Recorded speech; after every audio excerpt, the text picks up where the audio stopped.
વડિયાની professor વિહોણી સરકારી કોલેજમાં થયો છે હોબાળો। વડિયાની સરકારી આર્ટ્સ એન્ડ કોમર્સ કોલેજમાં થયો હોબાળો। વડિયાની સરકારી કોલેજમાં પ્રોફેસરોના અભાવે વિદ્યાર્થીઓનો હલ્લાબોલ। 3 પ્રોફેસરોની અમદાવાદથી વડિયા કોલેજમાં થયો હતો ઓર્ડર। એક પણ પ્રોફેસર હાજર ન થતા વિદ્યાર્થીઓનું ભવિષ્ય અદ્ધરતાળ।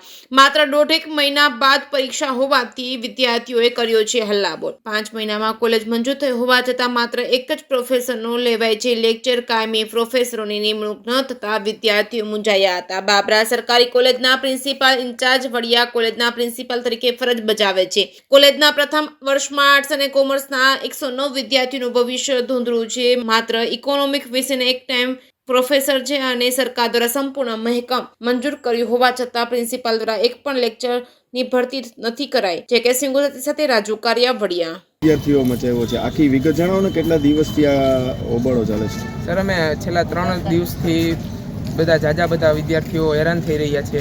અહીંયા જાજા વિદ્યાર્થીઓ આવી રહ્યા હતા। સરને કેટલી વખત જાણ કરી કે તમે આવો, પણ સર આવવા તૈયાર નથી, પ્રિન્સિપલ સાહેબશ્રી। અને છેલ્લા 15 દિવસથી આ શિક્ષકોની ફાળવણી કરી આપવામાં આવી છે, પણ હજી સુધી કોઈ હાજર થયેલ નથી। એટલે તે બાબતે અમે જાણ કરવા માંગી છીએ। એટલે પ્રિન્સિપલ સાહેબશ્રી ઉગ્ર થતા બધા સ્ટુડન્ટો દ્વારા હવાલો બતાવવામાં આવ્યો। હાલ વડિયા કોલેજની અંદર એક જ વિષય ચલાવવામાં આવતો હતો અત્યાર લગીને। છેલ્લા 5 મહિનાથી એકને એક વિષય ભણાવવામાં આવતો હતો ને હાલ અત્યારે કોઈ પણ બીજા અધ્યાપકો છે નહીં અને કોઈ પણ આઉટસોર્સ પણ આચાર્યશ્રી છે કોઈ અહીંયા લઈ આવી આપતા નથી। અને અમારે એક્ઝામને છે 20 દિવસની વાર રહી છે અને હવે એક્ઝામની અંદર અમારે શું લખવું એ પણ અમને કોઈ વસ્તુની ખબર નથી। વિષય કયા છે મેન એ પણ અમને કોઈ ખબર નથી। ને અહીંયા આચાર્યને આજે રજૂઆત કરવામાં આવી। આચાર્યને છેલ્લા 20 દિવસથી અમે કન્ટિન્યુ કોલ કરીને બોલાવતા હતા, છતાં આચાર્ય આજે આવ્યા અને આચાર્ય આજે આવતા વેત સ્ટુડન્ટે એની રજૂઆત કરીને રજૂઆત કરવા હારે ડાયરેક્ટ છે જે આચાર્ય છે ઉગ્ર વાતાવરણ કરી અને વિદ્યાર્થી ઉપર મારવા દોડેલા હતા અને જેથી કરીને સ્ટુડન્ટો બધા ક્લાસની બહાર નીકળી ગયેલા। અને આચાર્ય એવું કીધેલું હતું કે તમારાથી જે થાય તમારે કરી લેવું, મને કોઈ ફરક નથી પડતો અને મારે આ કોલેજ જોતી જ નહોતી, મને ફોર્સફુલી કોલેજ આપેલી। જેથી કરીને અમારા સ્ટુડન્ટની એવી માંગણી છે કે અમને આચાર્યશ્રી બદલી આપો અને જે અમારે અહીંયા અધ્યાપકો આવવાના હતા જે હજી નથી આવેલા એની અમને અહીંયા નિમણૂક કરી આપો, જેથી કરીને અમારો અભ્યાસક્રમ છે એ બગડે નહીં આગળ જતા। અત્યારે કેટલા અધ્યાપકો ભણાવવા આવે? અત્યારે અધ્યાપકો એક જ છે, બીકોમ અને બીએ ની અંદર ખાલી એક જ અધ્યાપક છે, બાકી કોઈ છે નહીં। આવે છે રૂટીન ભણવાનું રેગ્યુલર રૂટીન હાલતું છે। 2 ક્લાસ વચ્ચે એક જ અધ્યાપક છે બીકોમ અને બીએ માં, તો એ કઈ રીતના સેટલમેન્ટ થઈ શકે?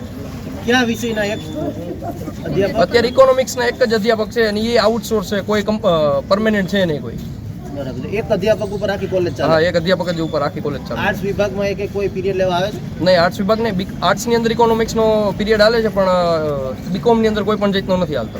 કેટલા છોકરાઓ અભ્યાસ કરે છે અહીંયા? અભ્યાસ કરવા તો રેગ્યુલર છોકરા 60 થી 70 છોકરા આવે છે, પણ હાલમાં આજ તો 20-22 છોકરા આવ્યા છે। છેલ્લા 3 દિવસથી સરને કન્ટિન્યુ બોલાવવા માંગતા હતા પણ સર આજે આવેલા છે ખાલી। તમને ખ્યાલ છે કેટલા વિષય ભણાવવામાં, કેટલા તમારા અભ્યાસક્રમમાં વિષય છે?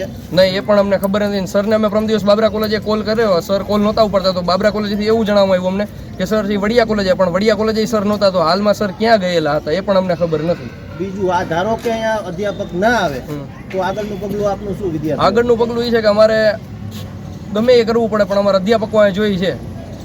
ના આવે તો પછી અમે લેખિતમાં અરજી કરશું કે ઉપર જાશું અમે ગમે રીતે। કોને અરજી કરશો? ટૂંકમાં કે શિક્ષણ મંત્રીને ગમે XYZ।